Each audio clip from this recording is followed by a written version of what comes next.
Welcome to Talk Cafe episode 23. Tunaendelea na in this journey. Ni gumzo mtaani. We're talking about everything and anything.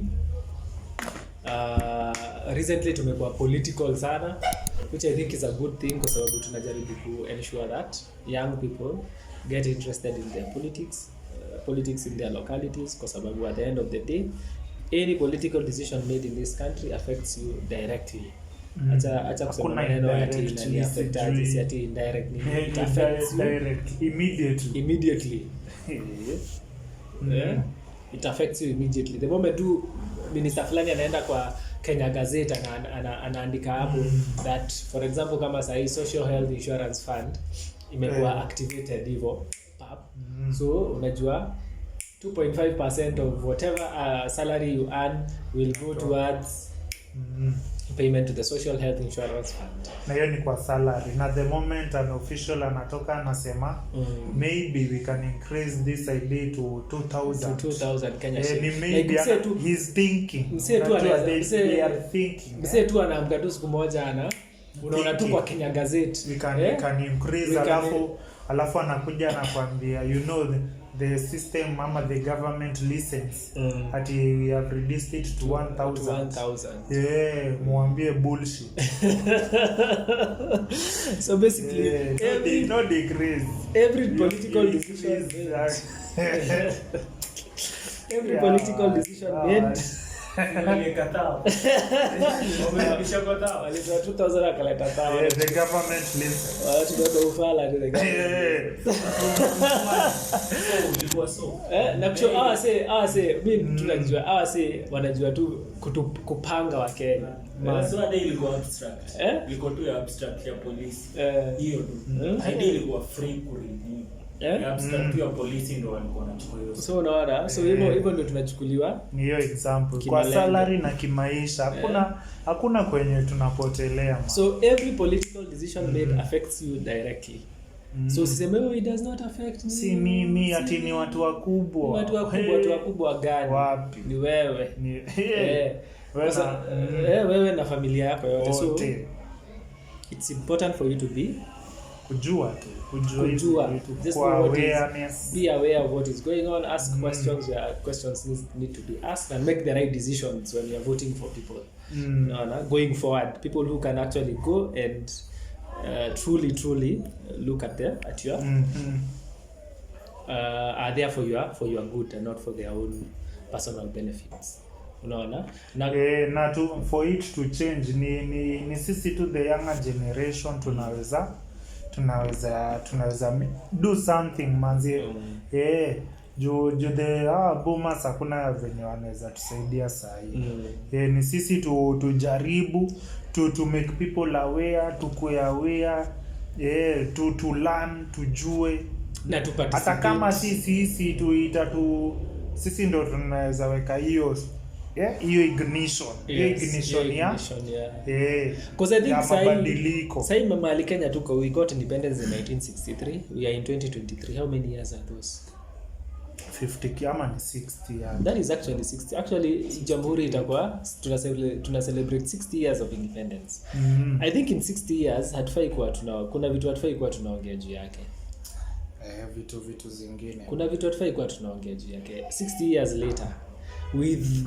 With technology, with good education, with people who have skills, because I believe Kenya has the most people who have a lot of skills.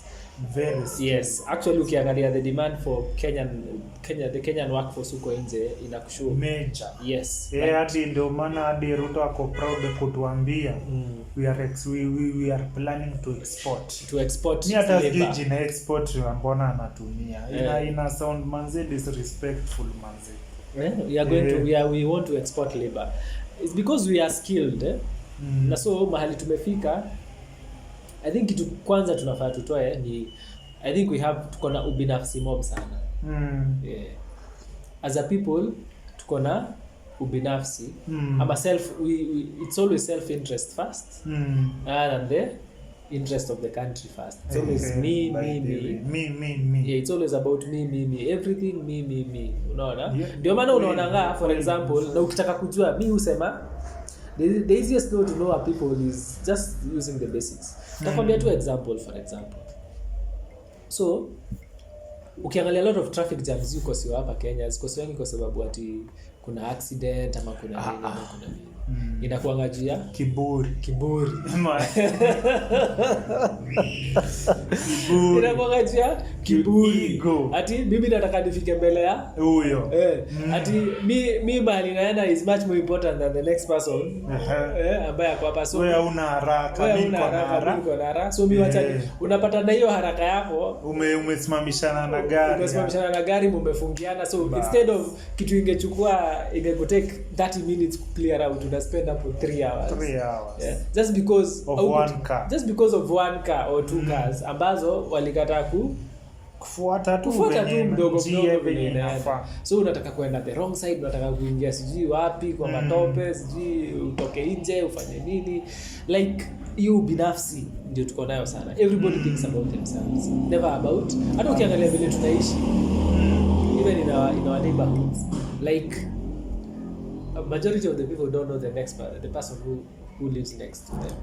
Now the funny thing is in case of anything, in case unaibiwa, in case kwako kuna moto, in case kuna nani atakuja?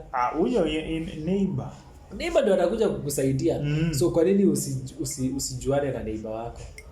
Mimi sijui inakuwa ganini ama ni disease gani? Ni disease tu, hiyo tu ni culture. Ni ubinafsi. Just alafu you just want to hold everything for yourself. Nataka kila kitu. Hata plot si yako, haujainunua. Hii plot umeenda umeona hii plot yenyewe iko na mtu. Unataka uende ufalsify documents, ukuje sasa uclaim hii plot yenyewe kwa sababu umeona ati hii kitu hii location ni poa sana. Unaona? Kama kuna mse hizi size za choka. So mse akabai plot, genuinely akabai. Alafu akakama akatengeneza foundation. So si unajua vile uko na ndo ile ndo uko nayo ndo unajenga nayo. So akuja akatengeneza foundation. So si akaenda si ameenda hustle zake atafute ndio akuja aendelee. Kwaenda kutafuta 6 months down the line anapigiwa simu na neighbors ati hapa hivi kuna msi anadai plot ni yake na ameanza kupandisha nyumba. Kwenda huyu ni mse alienda kwa ni kama alikuwa na survey. Anaona hii plot hakuna mse anakujaga.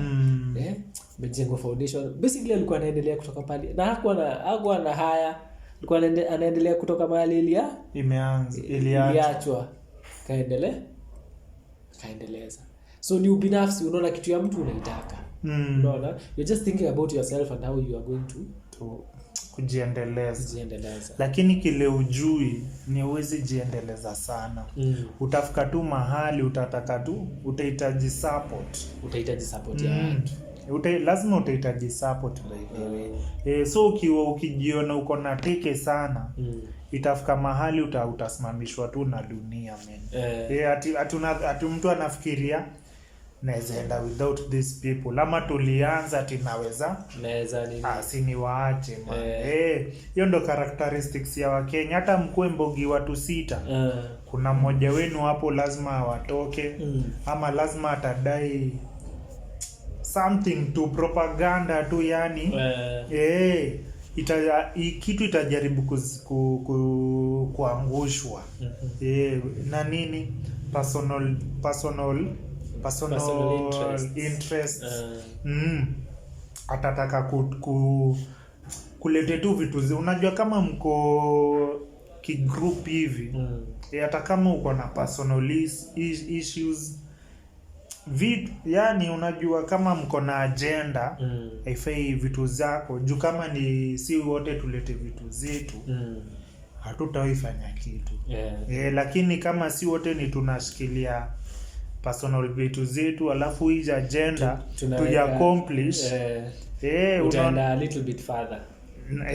Na tukiaccomplish ina relieve vitu mingi sana. Ni vile tu hii kitu lazima tu ikue probably hard. Hiyo ndio I think iko designed. Ndio vitu ziweze kuwa fiti. kuna hizo challenges, kuna hiyo journey lazima take, because a lot of us tunaona the end result, like wase wataona what you've achieved, the achievements. So for example umeanza biashara imekuwa prosperous ama, so now you're able to build your own house, you're able to buy a car for example, umebadilisha luku hapa pale, so that is what people will see, wanaona, but they don't see the journey that venye karibu mara ngapi ufunge, karibu mara ngapi ulitoa, ulisaidiwa na nani ama aje ama hawajui hiyo story haijulikani, nini ulifanya ndo ufike. So utaone na umeweza, si ameweza, so ulianza tu hapa miaka 5 zimepita, sasa uko fit. But pengine hata hiyo time ya miaka 5 bado hauko fit, kwa sababu of course labda ama ni venye tu ume learn the ways, umejua hiki tu ni patience na ukiitikia. Na unajua sasa maybe a discussion tunaweza have sasa ni issues to do with partnership. Unajua kuna kitu umesema important, that for example mkiwa wasi watatu, wawili ama watatu, mmeanza, for example umesema wacha tukam pamoja tuanze biashara, si ndio? Now important ya wasi kujua ni, it is very important in this whatever you are doing, as long as you are doing 3 or 4 people, you have to remove your own individual personal interests out of the agenda, and work for the good of the hiyo kenye whatever you are doing, ya kenye mnapanga. So difficulty wasio huko nayo ni kuweza kutoa your own personal interests from what you are supposed to do. So unapata kama umekubaliana ufanye job in a certain way, so mimi nakaa because mimi niko na my idea zangu na pia mimi nataka ku make it, naona this is the only way that I can make it, therefore let me bring in my own agendas into whatever we are doing. Na hiyo most of the time unapata hiyo kitu inakujanga ina crumble. Jusi kitu si kenye mmepanga. Everybody has their own agenda. Jundo ndo mfomi kitu, kila mtu chip in to kenye inafanya. So kisha toka hiyo njia inakuwa impossible to accomplish. Alafu kitu kingine una losing, you lose the trust of the people that you are working with. Kwa sababu sasa ile trust, unajua business is based on trust most of the times. You will do a lot of business. Ni kama for example hata ukiangalia watu si ati venye ati watu wajua, hata for example tu politicians si ati wanapendana ati iko ni hiyo wanajua what Kenya watapata tukishikana, tutapata kitu mzuri. Ndio maana elections za Kenya zinawaga ka bullshit. Ikikaribia machama zivunjika, watu wanashikana, alafu for their own interest, alafu wana gain power. Alafu after wame gain power wana fuck it up everything. Unaelewa? Unaona? So hadi tukiwa small gathering nafatuna kama tume set up this agenda, tunashikana, of course kila mtu ako na opinion yake, outside personal, lakini ikifika kwa hii agenda tunafika kwenye tunafaa. After tumefika hapo, ukiona sasa after umegain, ukiona sasa una make a decision, will I step out or will I continue? Unaona hapo kila mtu atakuwa sawa. Kama umegain financially, kama umegain venye unafaa kugain, hata ukitoka ilikuwa mission. Actually hata mkitoka muitane mseme wacha tujaribu, because you've not broken the trust among yourselves, unaona? So hata mkikuja mkiitana mseme ni aje, let us try and do another project. Unaona, it becomes very easy for you to come in, contribute whatever you need to contribute, and then start whatever other project you want to start. Unaona? So very important ni trust. Hakuna kitu inaweza fanywa bila trust. Kitu inaweza fanywa juu, for example, na by the way usema business is based on trust, kwa sababu kama unafanya uko you're doing a retail business or wholesale ama uko in retail for example, guys are going to come and distribute goods for you on credit for example. Unaona wakupatia on credit waki-expect wakiwa na trust kwako kwamba utawali at the end of the day wakikujia pesa yao utafanya nini? Utawalipa ama utawatumia ama vile mume the agreement that you have. So issues zinakaa mingi when you become greedy na uanze kupatia watu pesa haki yao, so una lose trust na hawa si hawatakupatia hawatakusupply tena na jina yako tena itakuharibika na utaanza downfall. Unaona, so business is basically based on trust. Kitu kingine ni sometimes it requires a lot of patience and what I'm saying sacrifice. Yes. Especially kuona kitu ime go through like hata time, unaona hata time ni sacrifice. Kama sasa hivi tuko kwa hii podcast tume create time, tumejipatia like tumesema this day we give ourselves 1 hour ama 2 hours we do the podcast. At the end of the day, at the end of working hours uje tuketi chini for 2 hours tufanye 1 2 3 create podcast to post unaona like inahitaji commitment, inahitaji give your time na ukue consistent. Unaona, so basically a lot of people wanaweza kuwa nashindwa like how do you manage to make it ama to build something, not just to build something over time. I think those are the major things. Trust. You have to gain people's trust. You have at least to sacrifice your time, to give time. Hata acha tu sacrifice, you give your time towards whatever you are doing. Unaona, being consistent. Consistency always be consistent. Kunyeshe kukue na jua kufanya nini, always be consistent. Alafu always strive to improve yourself, always strive to become better. Unaona, than what you were yesterday or the previous day. Kitu kingine I think very important is to know that failing does not mean that it is the end of it is the end of everything. Actually for me I look at failure as learning points. It's you unakuja unajua a different way of doing something, through failure. Because you all fail in very many ways. The most important thing ni wase wajueni kulearn. You learn from your failures. Unaona, unajiuliza tu maswali. Kwa nini hiki kitu ilienda hivi?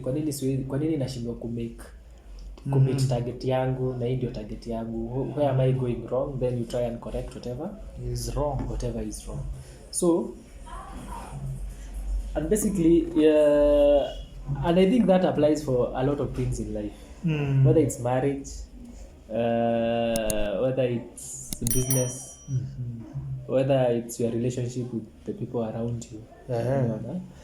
ina play a very significant role. Lazima give something. You have to give something. You have to give, hata kama ni watu, you have to give your time, you have to make time for them, you have to gain their trust ndio waweze kukuambia 1 2 3 vile kunaenda, unaona. Actually kila mtu give something.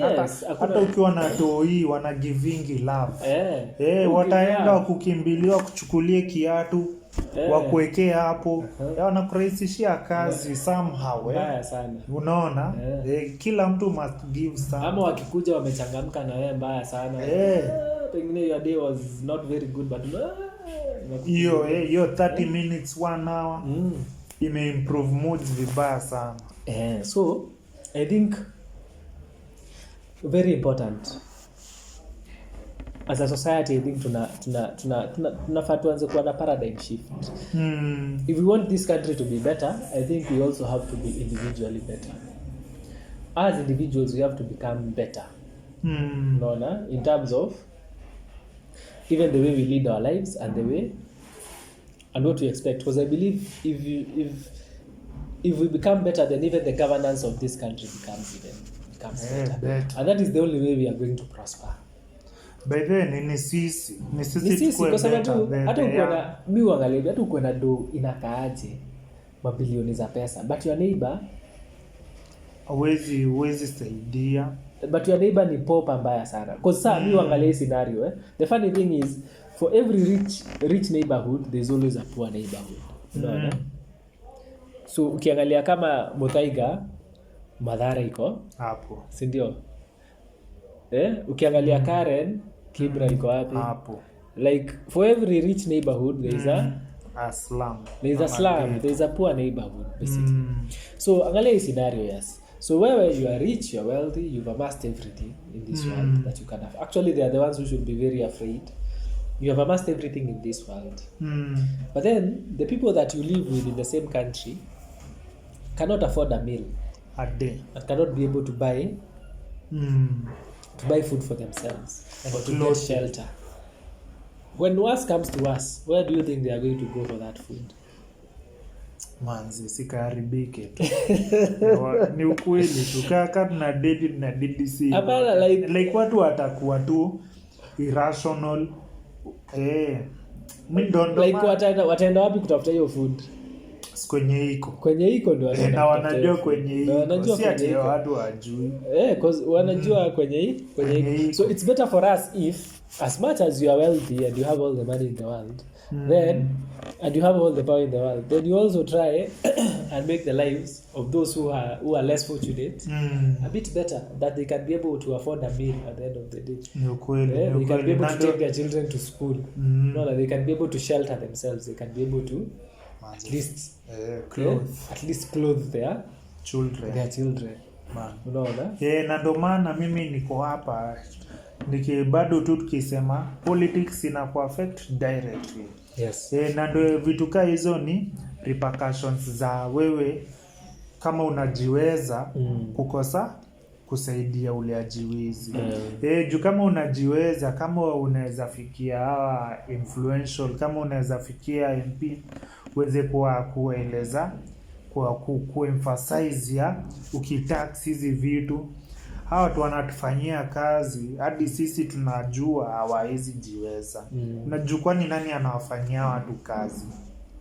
Hawa watu wametoka hizi ghetto, hizi slums, ndo wanaenda at least kulon mo hiyo magrasses, kukoshea gari, kuchunga gate, kuosha nyumba. Hawatoki ati kwa mabombe, ni tu kwa kwetu tu wanatoka tu hizi mtaa. So kama uwezi watetea na wako kwa wanawafanyia something, ujue ile siku itakuwa mbaya ni mbaya. Kwa nani wako na information zote? Kwa unadhani watu si wajinga? Watu wadhani mtu wako hapo uchi ati ni fala ama housemaid. Watu si mafala. The time itafika watachoka ama watakuwa imefika mwisho. Ni tu tunagather information tu hapo. Ubombea na kwa ganamita na kwa kwanza na kisafe hapa. Unajuanga kuna underground hivi imejazwa hivi stock. Si ati watu watajua manzi. Anyway, ama si ni ukweli. Ndio maana hii politics msitax acheni kutax watu wa ghetto man. Hii ni serious. By the way, they should just be reasonable in the way we tax. Hata si ghetto actually, hadi rural parts, northeastern. Kama sai Mombasa iko flooded. Nimeona governor ametoka na ngori. Sasa actually wacha to discuss hii kitu kwa sababu ni kitu I think that we need to discuss. So here our leaders are complaining or are fighting over money. Money. Blame huyu mmoja akisema tulitoa hii pesa, au akisema hatukutoa hii pesa. But in real sense hata kwenda tu kutoa hawa si kwa hizo check kuna mimi wacha nauliza tu swali simple. Hata tu kwenda, does it have to be always about money? Like hata kuenda tu kutoa hawa say from hizo areas ambazo ziko flooded, kwa hizo nyumba kuwatafutia tu place wanaweza wakakaa wa shelter, must money be involved? like must it always be about money? Kwa sababu mi wacha nikushow, mi kitu ya kwanza nina blame huyo governor kwa sababu I don't think in a humanitarian period you should be fighting about money. Hata kama hujapata support from national government whatever. Mombasa County government I believe ina collect tax mob sana. From the very same people, si ndio? Kitu ya pili, Mombasa County government ama Mombasa in itself, I bet there are so many wealthy men and women, billionaires and what have you. Unataka kuniambia watashindwa tu give tu hata kama ni tents wasi wa kwanza wakaenda. Unaona? Like watashindwa tu give boats ziende zitoe wasikwa. Must it be about money? Unaona? Because sometimes hata kama national government we should be able to see you doing something about whatever is happening. Kama pesa iko hata kama haiko, you should be able to call some of your friends, manzo uambie ni kungori, what can we do? Unaona, that is something that ama umeona, unajua hata siku hizi kuona hizo like umeona like governor efforts za governor za kile anafanya and what have you. Mimi sijaona like hata sijaona kitu yoyote like sijaona kitu kama saving ama rescue mission ama sijui nini. Sijaona man. Unaona? Kwa sababu nipatie kulikuwa na scenario nyingine sijui ilikuwa wapi. Sijui ilikuwa side za Samburu ama ilikuwa wapi. Place lori ilianguka kwa maji. Hata nilikuwa nataka kusema si ndio? Na si gova ilikuja. Si gova ilikam. Ni mtu tu. Ni msee alikuwa anachopa alikam wale ile itolewa concern. Hata si mara moja, kuna bado story tu ingine. Same so, tuka hiyo. Si gava ilikam ikarescue wasi. Si gava ilitoa pesa mafuta hiyo chopa. Hapana.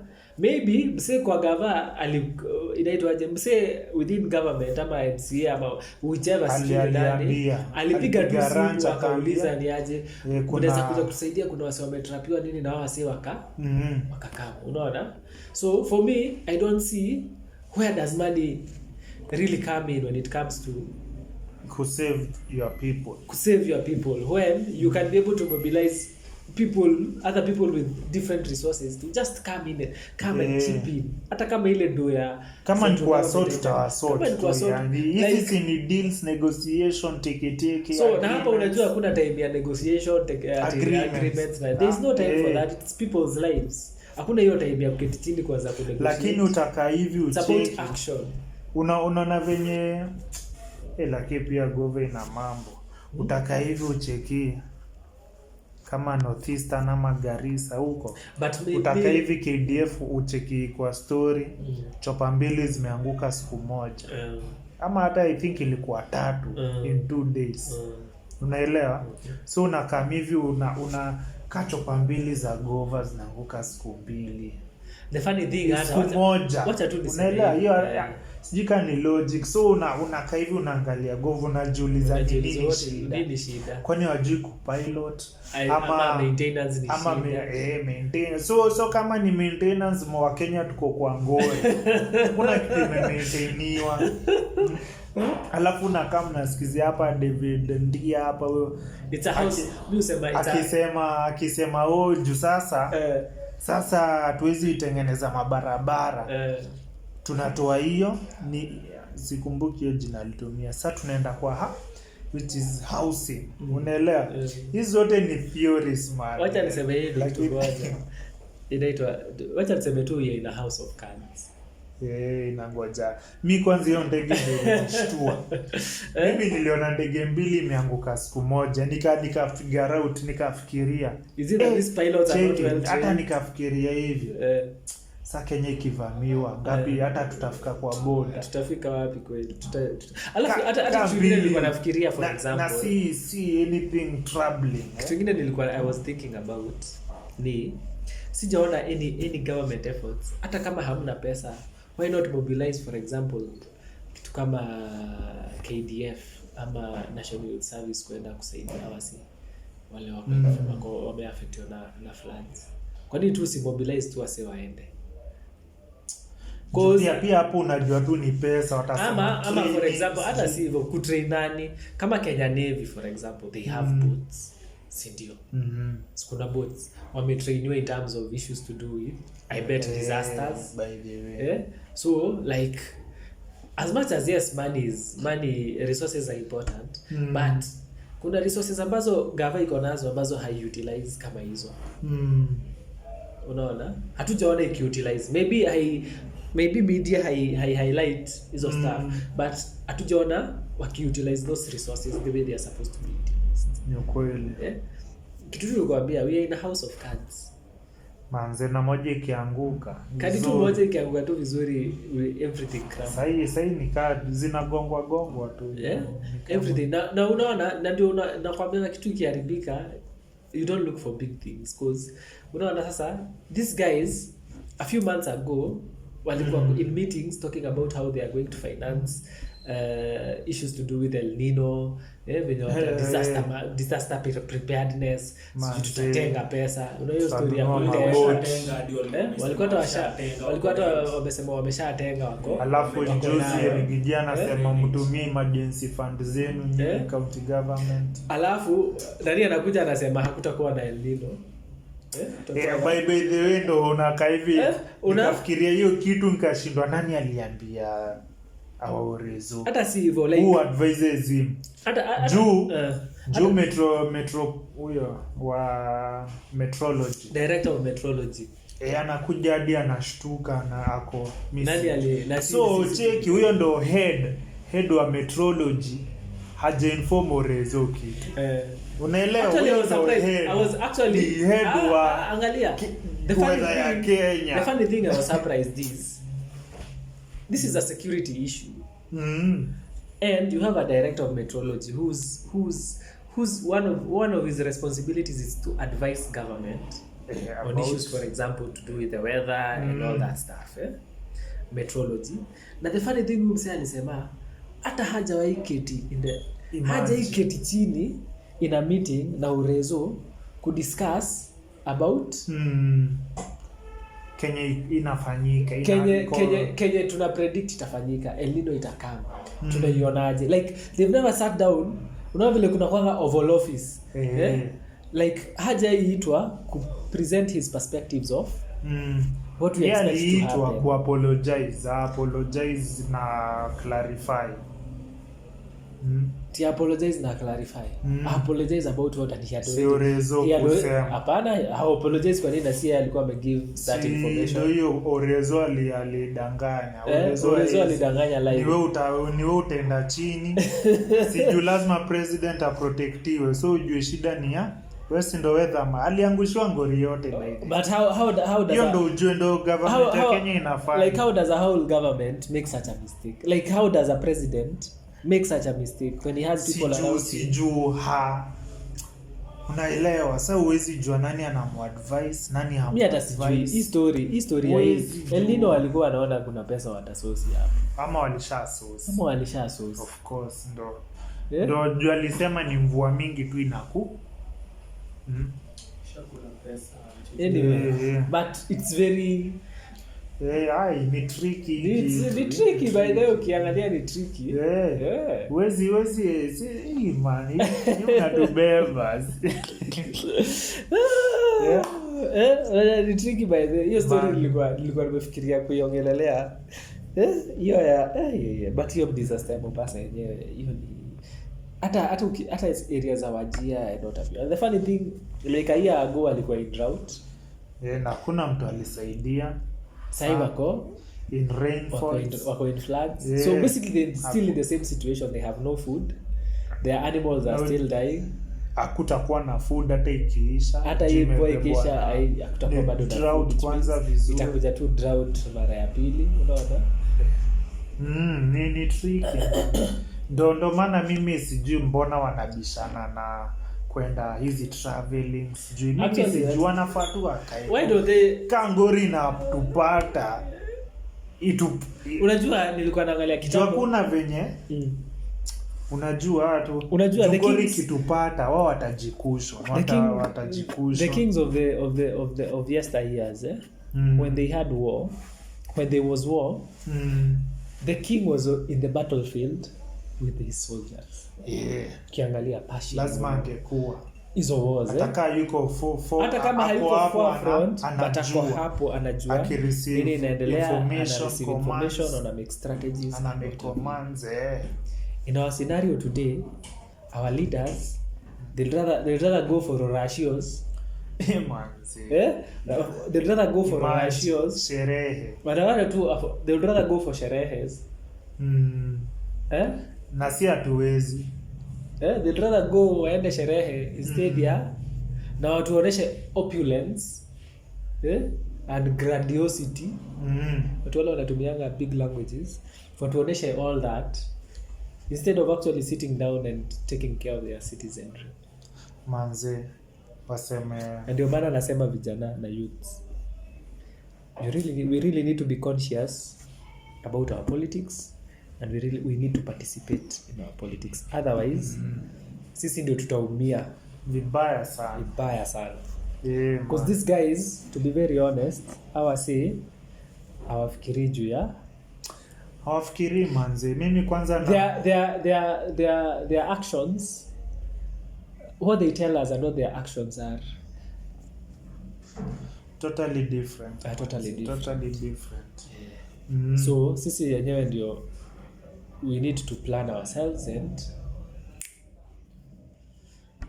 ama tutaishi tu vibaya. Tutaendelea tu kuishi vibaya in a rotten country kabisa.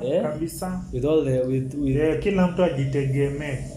Nikiomoka ni sawa like si hivyo ndo like wanajaribu kutuonesha wewe ukiomoka uko poa, wewe kula peke yako, wewe nyamaza, nini nakusumbua. Wakiguduka bahati yao, wasipo wewe relax. Wewe kula. Anyway, with that conversation, come to the end of episode 23. Imekuwa genje, imekuwa fiti. Na we are praying for wase wa Mombasa wale wamefutiwa na hizo floods. Wase wa Wajir, wase wa Mandera, anywhere msee ako in suffering because of floods, and also the incompetency of our government. Have a nice day. Ukifind a way kuwa happy. Usiogope kuwa happy man. Juu dunia iko na mambo mingi. Watu kuna wars, kuna floods, kuna taxes, kuna sikukuu.